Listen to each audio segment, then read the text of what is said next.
আমাদের আরেক ছোট্ট বন্ধু মোহাম্মদ ওমর ফারুক, সেও একই সাথে নাজারা নিয়েছে। সে এখন আপনাদেরকে পড়া শোনাবে ইনশাআল্লাহ। এখান থেকে তুমি দ্বিতীয় আয়াত থেকে বলো।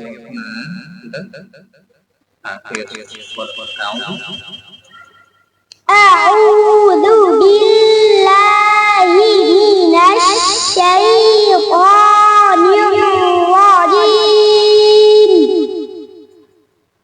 بسم الله বলা লাগবে না।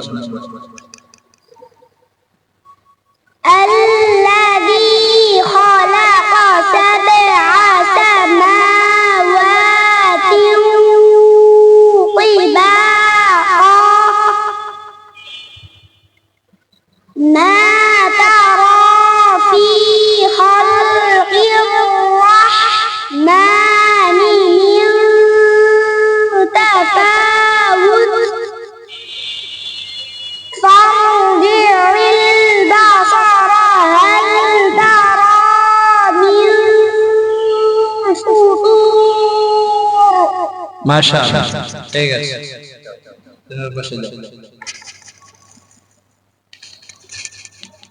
আচ্ছা তুমি আসো। এক দুই আয়াত করে শুনছি, এজন্য যে ভিডিও লম্বা হয়ে যাবে, আপনারা শুনতে বিরক্ত হবেন এজন্য।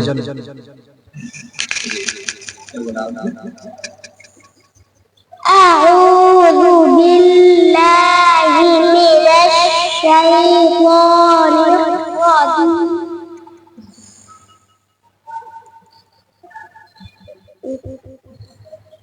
ثم ارجع البصر كرتين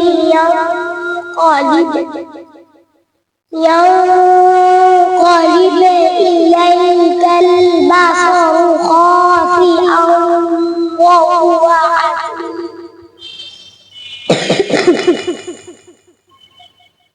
ولقد زينا السماء الدنيا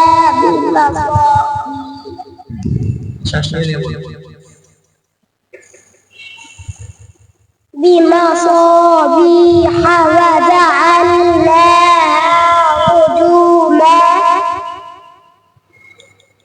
وجعلناها للشياطين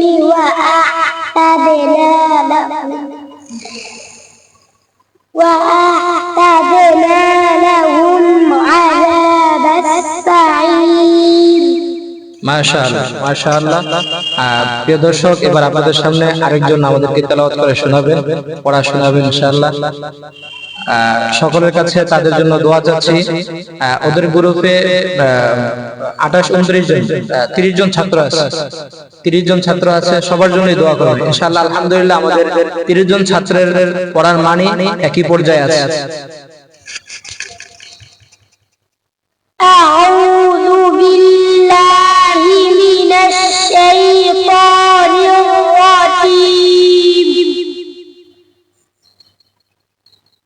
وللذين كفروا بربهم عذاب جهنم وبئس المصير.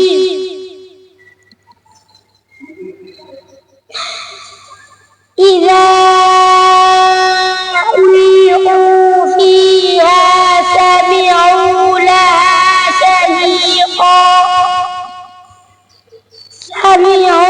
لها شهيقا وهي تفور تكاد تميز من الغيظ كلما ألقي فيها سمعوا لها كلما ألقي فيها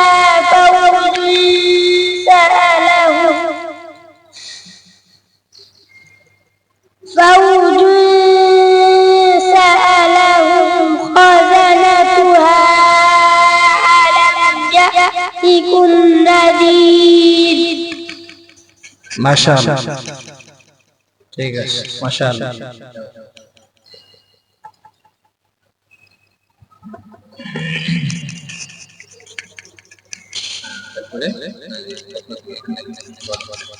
أعوذ بالله من الشيطان الرجيم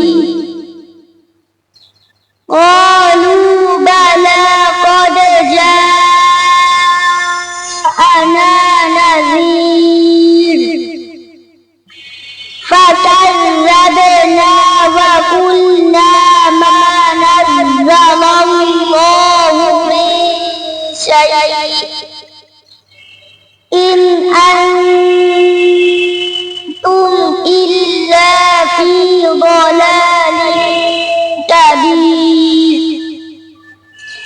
وقالوا لو كنا نسمع أو نعقل ما كنا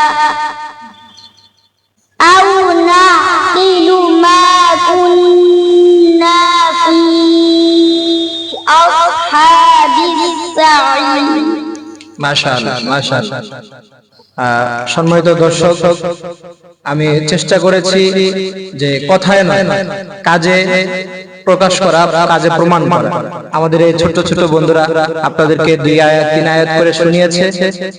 তাদের পড়া অত্যন্ত সুন্দর এবং সাবলীল হয়েছে, তাদের হরফের উচ্চারণগুলো খুবই সুন্দর হয়েছে। এবং কি আরেকটা বিষয়, কোরআন তেলাওয়াতের যে একটা কানুন, যে ওয়াকফ করে করে পড়া, তো আমাদের এই ছোট ছোট বন্ধুরা সুন্দরভাবে ওয়াকফ করেও পড়েছে, ওয়াকফ করেছে আবার মিলিয়ে পড়েছে।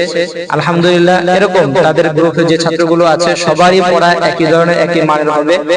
মাত্র 5 জনকে দিয়ে আপনাদের সামনে উপস্থাপন করেছি।